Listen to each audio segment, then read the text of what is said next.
Okay, we just stopped and we were talking about the reaction right after Pearl Harbor. Yeah. So go ahead and continue. Well, then here came the propaganda. Hey, everybody enlist. Do your job for your country. Buy victory bonds. And incidentally, everyone started making victory gardens in their backyards. Mm-hmm. And some people made bomb shelters, thinking that we were going to get bombed by the Japanese. At that time, we weren't at war with Germany. Germans, yeah. But the Japs had brought it on.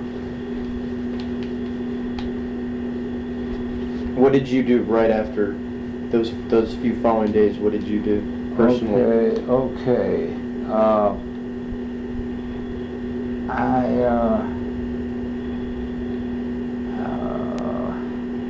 knew that I was going to get drafted. Mm-hmm. There was no doubt about it. I was the right age, and physically I was okay. And so I said, look, the patriotic thing to do was to enlist.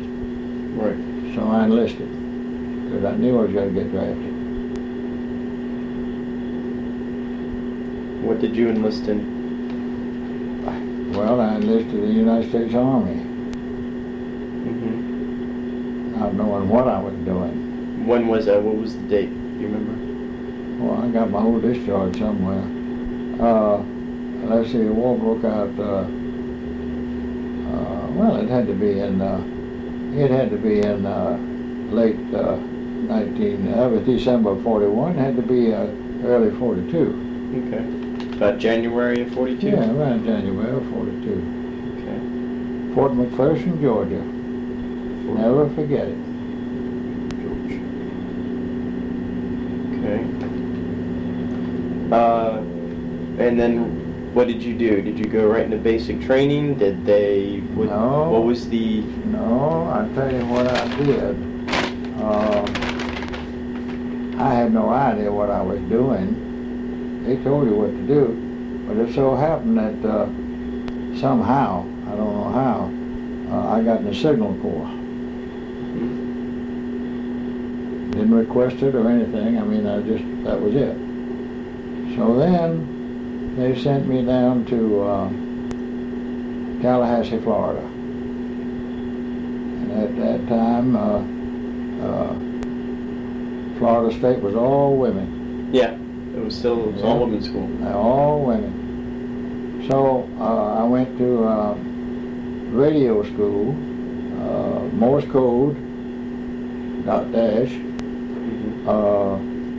Learned all about some of the Army radio equipment, and one that stands in my mind is the SCR-22. SCR-22, it's meaning Signal Corps Radio 22, and other units and so forth.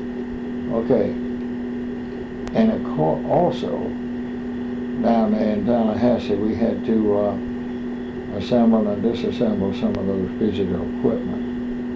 Well, then we had a instructor named Sacento, toughest man in the world. He was a civilian instructor. He said the 5 highest graduates of this class, everybody wanted to go back to Atlanta. Yeah. He said the 5 highest graduates, it was mathematics. Fortunately, I'd taken mathematics. But everything, like if you had a division problem, it had to be correct to the 5th decimal place. Just imagine that. Yeah. So, these men are dead now. Charlie Cates and Don Benton and myself. We wanted to go back to Atlanta. Well, poor old Charlie Cates, the rest of them went to Chicago. But Don Benton and I and 3 other fellows were the highest, made the highest grades, so we went back to Atlanta. Well, that's good. That was like going home. Right. Well, then in Atlanta, they sent us to Tech High School, which had been converted into an Army instruction place. not like an army camp, but a But- yeah, tech high. yeah. So then more and more studies and so forth, and then we got orders to go to Philadelphia. Mm-hmm. So we went to Philadelphia and we went to radar school. That was Philco. Philco was big in radio. Mm-hmm. And it was at Borden to Alva Street, but nobody had cars and we had to ride the subway all the time. So we rode the sub and finished our course in radar, which was in its infancy. Radar? Yeah. Yeah. Okay. So then from Philadelphia, they sent us to, we're still in the Signal Corps. Yes. They sent us to basic training, which was issued you a rifle and Right. so forth and all. And Where was that? Where did you go? that was Greensboro, North Carolina. So we were still in the South. Alright. So we stayed there maybe a couple of months. Now, by this time, America had declared war. Well, we didn't know where we were going or what we were going to do. We were still in that basic training. And then we got word to get on a troop train. We got on a troop train, we didn't know where we were going. And we ended up at Camp Kilmer, New Jersey, which was a big staging area for overseas. Camp, what was it? Camp Kilmer. Named for George Kilmer, you know, they wrote trees, Mm-hmm. the poem Trees, World War I. Mm-hmm. And, That was in New Jersey? in New Jersey. Camp Kilmer, oh, you never saw so many soldiers in your life. Mm-hmm. Well, they were all getting on different ships and all, going overseas. They put us on the Queen Mary, Oh, wow. biggest ship we'd ever seen, and the newest one. Yeah. Boy, this is wonderful. We're going in first class. We're going in style. Mm-hmm. Well, we tied up at the dock, and the Queen Mary had never left the dock, Yeah. but then they took us off. Yeah. We don't know why. We never knew why. You got on and then took it back off. Took us back off. We were ready to go. Yep. We had everything ready to go. Now I realize there was one fellow in our group that his father was very big in politics, Mm-hmm. and he got his boy off and took us with him. Oh. So they sent us on another troop train. We went down through Delaware and Virginia, and went down to Seymour Johnson Air Base Mm-hmm. in Goldsboro, North Carolina. And if you ever want an unpleasant trip, you go to Goldsboro, North Carolina. It's a nothing. And at that time, or sometime just before that, we had been transferred from the Signal Corps to the Air Force. Okay. Okay. Now, was it called the Air Force or was it the Army Air Corps? Because It was called the Army Air. It was the Army Air Force. Army Air Force. Okay. Yeah. Alright. Later it became Army Air Corps. Okay. CORPS. Right. Okay. Now we're down there stuck in that hellhole. I'll never forget it. Up Goldsboro. And then the next thing I know, they put us on another troop train. Mm-hmm. And this time we had to Newport News, Virginia. Hampton Roads. Gotcha. Okay. We get to Newport News, and here are these two brand new Navy ships tied up there. One was the General Butner, B-U-T-N-E-R. Wow. Boy, did I take a lot of ribbon. Oh my gosh. Named for a relative of our family. Really? Mm-hmm. He was in World War I. He's buried up in Arlington. Oh, okay. Yep, that's a little connection there. And the other was the General Mann, M-A-N-N. Okay, what am I going to get on? Am I going to get on the Butner or get on the Mann? Fortunately, I got on the Mann. And I didn't see the Butner again until we got to Bombay, Okay. India. Mm-hmm. Okay. Now, we're going across the ocean, and it had to be 1943 because Dick Balone and I, he was my buddy, we were standing on that ship, and we out at sea, and he said, you know, today is April the 1st, and it had to be 1943. Mm-hmm. He said, you know something, we're the biggest fools in the world. He said, what are we doing on this ship? What are we doing? Didn't know where we were going. Some planes would fly over occasionally, shooting at a sleeve, target practice. Yeah. But outside of that, we never saw I anybody. never saw anything. How long did it take you to cross the Atlantic? It took us about 3 days. Now one night, here we are, we're getting closer to the war now. One night, you'd hear the loudspeaker going on, say, now hear this, now hear this. This is the ship's captain speaking. No smoking allowed, no lights allowed. We are entering Torpedo Junction. It's a fine thing to say. Yeah, right. Well, we're in the dark. Yeah. I had visions of this very efficient U-boat captain, you know, torpedo loose, you know, and here we go, we're down to the bottom. And it was a stormy night. And that ship would go up, up, up, up, up, up, up. Then it'd turn. Then it'd start down, down, down. Everybody got seasick on that. What a way to go to war. So, on the third day, daylight came, and I see this land ahead and this breakwater, and here comes a little pilot ship. That thing was dancing around on the waves just like a little chip. Mm-hmm. And he was bringing the pilot out to pilot us into the harbor. And where we were in Casablanca. Now, the port had been wrecked because, if you will recall, on the invasion of North Africa, one of the places that was hit was Casablanca. Mm-hmm. And of course the Free French were fighting the Americans at that time, or Vichy French, not the Free French, but the Vichy French. And so the place was really torn up. Mm-hmm. Okay. And the rest camp was on the mountainside. North Africa is quite hilly. Mm-hmm. And this particular mountain was named Lion.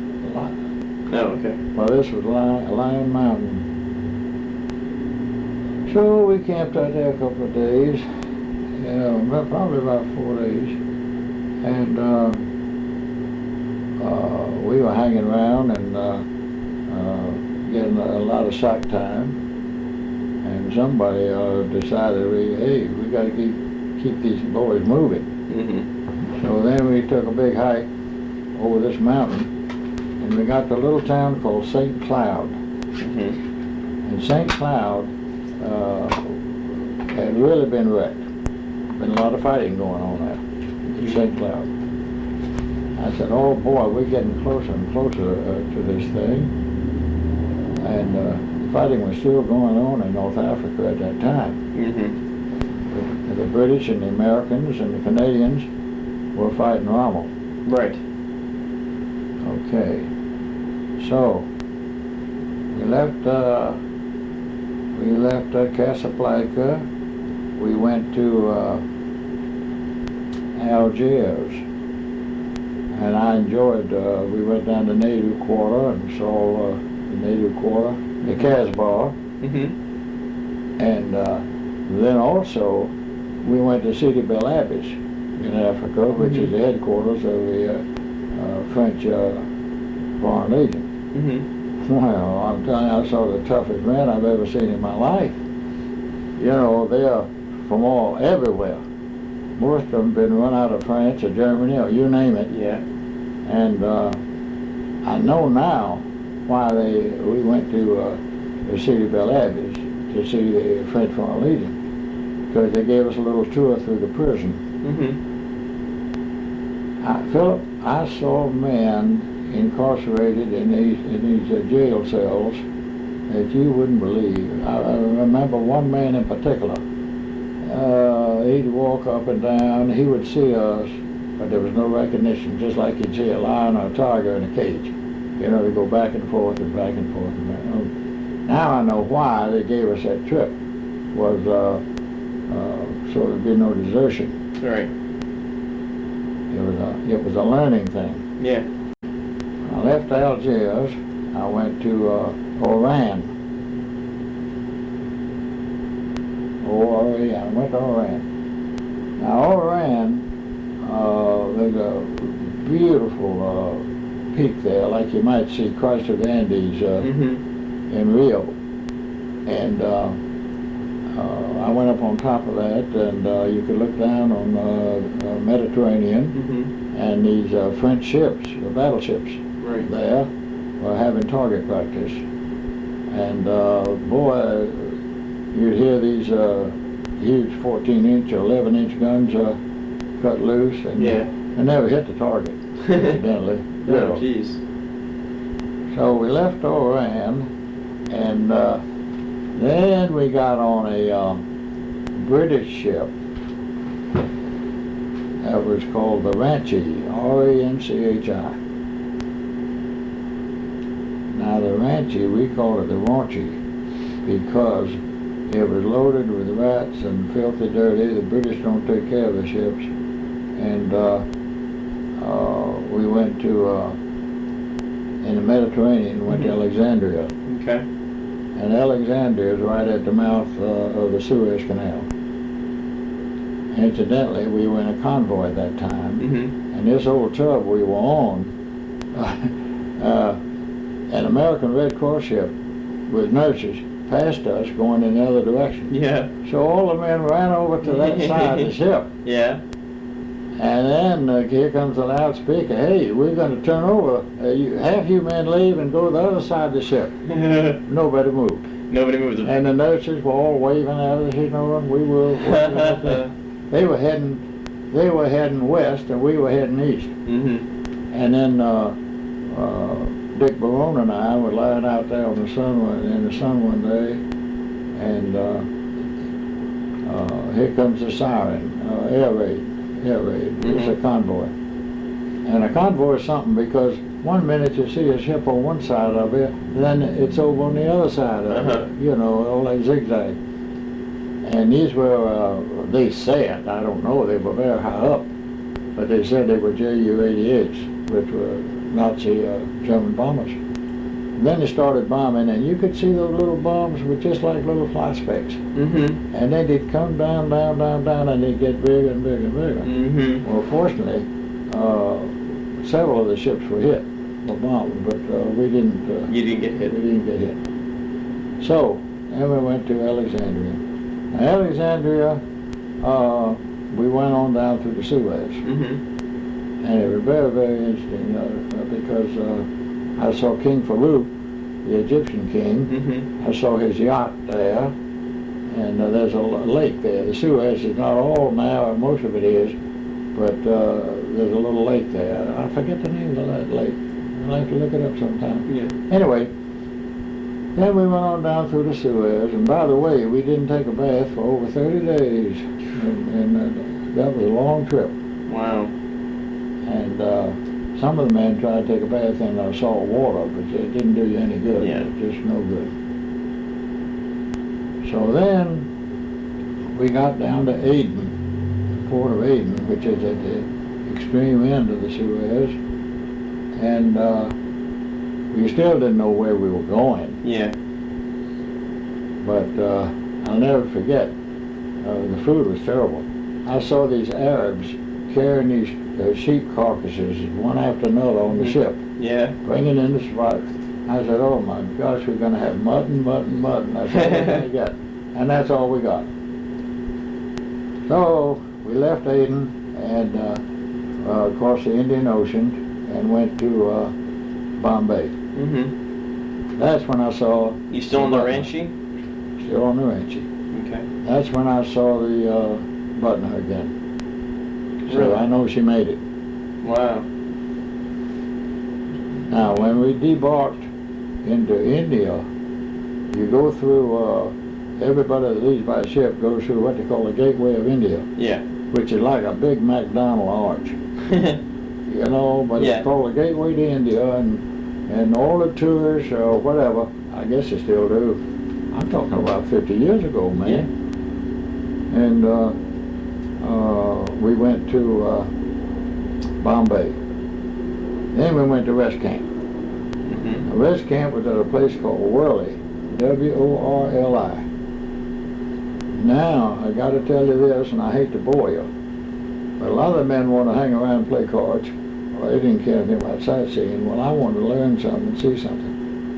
So I made all the tours a lot of times by myself, and that's where I saw Gandhi. Mm-hmm. And I won't go into that again, but it was a yeah. high spot. Oh, you said good, fine. I remember the story. Yeah, oh yeah. Okay. We went up on saw the Hanging Gardens, which are huge, beautiful boxwood, Mm-hmm. and then the houses. You know, Bombay has the slums, and it has a ultra rich. We went up on what they call Malabar Hill, and saw beautiful homes. Mm-hmm. And then it was very interesting. Then we left Bombay and we went to Calcutta. Okay. And I had the privilege of seeing the Black Hole of Calcutta, which is right downtown, and it's just like it was. And that originated with Clive of India in the Sepoy Revolution in about 1820 something. They took all these Europeans, put them in this pit. Right. They couldn't even sit down. They had to stand up. And of course, terrible thing, but they still got it. And in Calcutta, I went to the Jain Temple. Beautiful temple, all these semi-precious stones around, and I mean, it was something. But these people believe in reincarnation, and they worship the rat. You never saw so many rats in your life. And they're sacred to this religious group. They think they're relatives that have come back as rats. Calcutta, I went across India on a train. At this time, we are still what they call, we're still called unassigned cadre. Mm-hmm. Then we went over into Burma. Mm-hmm. And in Burma, we went to, the last point was Burma. There wasn't anything really interesting in Burma. It was all blown up and torn up. The Japanese had more or less taken over. We went to a place called Assam. Mm-hmm. And on Assam, we got on our first plane. Mm-hmm. Okay, we were still unassigned, and we flew across the Himalaya Mountains. We were on what they call a C-47. And we flew across the Himalaya Mountains and landed in Kunming, China. Right. Now we're in China. Now you're in China. Okay, finally we made it. Yep. Okay, so in Kunming, we got assigned to the 14th Air Force, which was Chenault's group. He had the Flying Tigers. Flying Tigers. But they were out of Toungoo. They were in Toungoo in Burma. Mm-hmm. But they hadn't been federalized. They were just federalized when we got there. And the Flying Tigers became part of the 14th Air Force. Yes. Okay, 14th Air Force was the only heavy bomb group in China. Mm-hmm. And it was the 308th bomb group. Right. And there was 4 squadrons. And I was in the 425th Squadron of the 308. Okay. What, do you remember what time, when you got there? Late 43? Not really. It'd be late 43. It'd be probably about September or October Okay. of 1943. Well, in Kunming,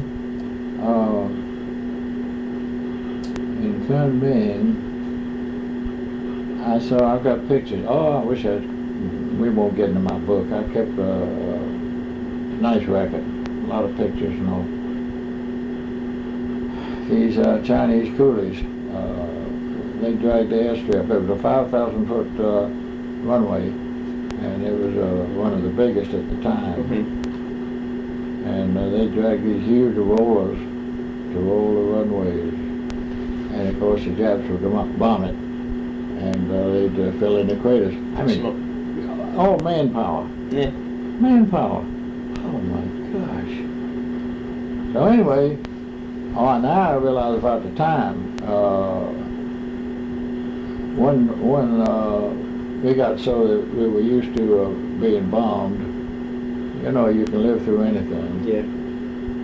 And I'll never forget Tokyo Rose, who was the American, Jap-American, spoke perfect English. Radio station. Radio station. Yeah. And they knew all about her. She said, I remember Christmas Eve. Now you boys in the 308th Bomb Group, we got a nice Christmas present for you. We're coming over Christmas Eve, and we'll let you have it. Well, it came on over. Now, we had what we call 1 ball alert, 2 ball alert, and 3 ball alert. 1 ball alert meant that they were about, who knows, 40 miles away. We had grids. Yeah. Numbers and letters, and we knew where those planes were. And it kept getting closer and closer. This was Christmas Eve, cold as blue blazes. Yeah. And then here they are. They're dropping bombs like Johnny B. Good. Well, we didn't worry about the big bombs because we just didn't worry about them. But the little anti-personnel bombs, they throw them over by the basketful. And they were supposed to hit about every 3 square yards.